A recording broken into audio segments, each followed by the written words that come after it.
In the aftermath of the Fremen's victory, the desert planet of Arrakis breathes under uneasy skies. Paul Atreides, now the Emperor of the known universe, finds himself haunted by visions that no longer bring clarity but torment. Chani's health begins to wane as the balance of spice within her shifts unnaturally. The Fremen whisper that the desert itself is changing, its dunes glowing faintly blue under the twin moons, a sign that something ancient beneath the sands is awakening. Paul feels the pull of destiny once more, but this time, it's colder and less forgiving. Far across the stars, rival houses gather in secret councils, plotting to reclaim their power. The Bene Gesserit, silenced for years, begin a quiet resurgence. They seek to create a weapon that can rival even the Kwisatz Haderach, one born of their own design. Jessica, torn between loyalty to her son and to her order, is caught in the middle of the coming storm. She sees in her grandson, Leto II, a shadow deeper than any prophecy foretold. The boy's eyes already carry the spice-blue glow and an unsettling calm. As the sands of Arrakis shift, a strange phenomenon begins to sweep across the planet. Whole spice fields vanish overnight, swallowed by subterranean tremors. The Fremen believe Shai-Hulud, the great sandworm, has been angered. Paul rides into the deep desert seeking answers, accompanied by Stilgar and a dwindling band of loyal warriors. They encounter signs of something beyond nature. Massive, spiraling patterns carved into the dunes, pulsing faintly like living veins. The desert feels alive, watching. Chani gives birth to twins, Leto II and Ganima, but her joy is tempered by dread. Prophecies swirl around them, speaking of children who will become gods or monsters. Paul's visions grow violent, showing futures where humanity burns in holy wars waged in his name. He begins to question whether his rule has doomed the galaxy. His followers worship him as a divine figure, while dissenters call him a tyrant. The burden of his so-called godhood weighs heavier each day. Meanwhile, the Bene Tleilaxu make their move. Using forbidden genetic art, they craft a Gola from Paul's late father, Duke Leto. This resurrected figure, a ghost from the past, is sent to destabilize Paul's mind and weaken his rule. When Paul comes face to face with his father's replica, old wounds tear open. He begins to doubt his reality, unsure if his visions or memories can be trusted. The ghost of love and regret threatens to break the Emperor of Dune. Jessica travels to Caladan, seeking solace in her ancestral home. But even there, she feels the desert's call in her dreams. She meets a Bene Gesserit agent who tells her of the Golden Path, a future that only Leto II can fulfill. Jessica realizes that her grandson may be the key to humanity's survival, but the cost could be everything Paul holds dear. The sands of fate are slipping through their fingers faster than anyone can control. On Arrakis, the Fremen begin to fracture. Some remain loyal to Paul, while others follow fanatical preachers claiming the true Muad'Dib has forsaken them. Stilgar tries to hold the tribes together, but old rivalries resurface. Spice prices skyrocket as the guild begins to lose control of its navigators. Interstellar travel teeters on the brink of collapse. The balance of the universe is unraveling grain by grain.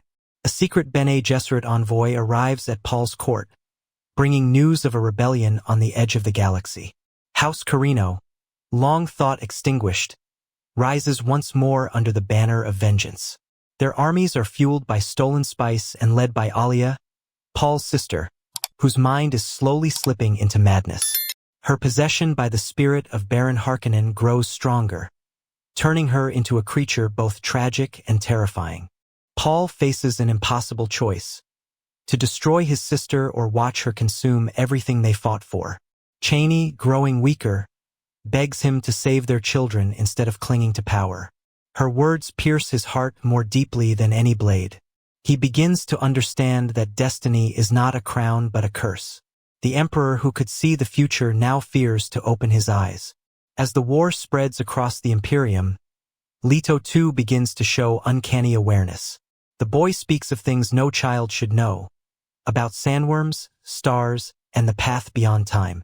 Ganima stands beside him, her spirit fierce and unyielding. The twins are bound by an ancient intuition, sharing dreams of deserts without end. Paul senses that their purpose may be far greater than his own. The Fremen watch in awe as the twins walk into the desert alone one night, guided by whispers on the wind. They follow the ancient rite of siege initiation, but something far older answers their call. Beneath the dunes, a colossal sandworm rises, not in fury, but reverence. The children do not flee. Leto reaches out his hand, and the creature bows. A new connection between human and sandworm is born. Paul, haunted by visions of his son's transformation, sets out to bring them home. His journey takes him beyond the borders of known desert, into places where even Fremen fear to tread.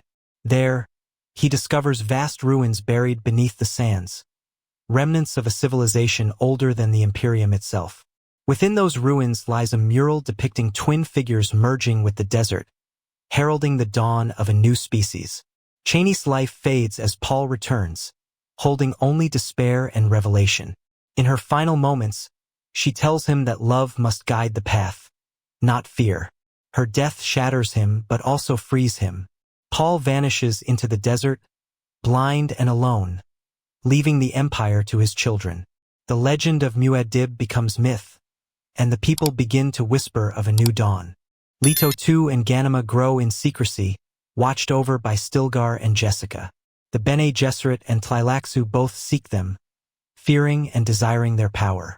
But the twins are no longer merely human. Leto's bond with the sandworms deepens. His body begins to change, his skin taking on the shimmer of spice. He speaks of reshaping the universe through suffering and endurance, a vision both divine and cruel. Alia's madness reaches its peak as she declares herself the one true ruler of Arrakis. Possessed fully by her grandfather's spirit, she becomes a weapon of chaos. The city of Arrakis burns, its people caught between worship and revolt. Jessica returns to confront her daughter, hoping to save what remains of her soul. But when mother and daughter meet, the moment becomes one of unbearable sorrow. In the midst of this turmoil, Leto II emerges from the desert, transformed. His presence silences entire armies. His voice carries the weight of prophecy. He challenges Alia's reign not through war, but through revelation. As he speaks, the ground trembles, and the sandworms rise, surrounding Arrakis like sentinels. The desert itself has chosen its heir.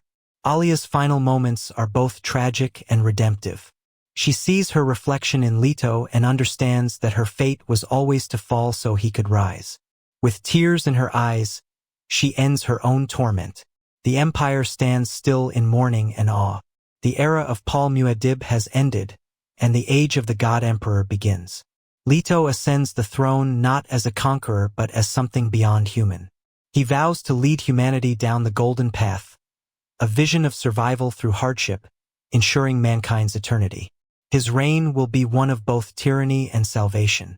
Ganima, ever loyal, stands at his side, the last bridge to what remains of their humanity. The universe watches as Leto's transformation completes. His skin fuses with the sandworm's essence, his eyes glowing like twin suns. The people bow, unsure whether to worship or fear him. The spice flows again, richer and purer than before, a gift from the new God Emperor. In the silence of the desert, the echo of Paul's name fades, replaced by the whisper of Leto's destiny.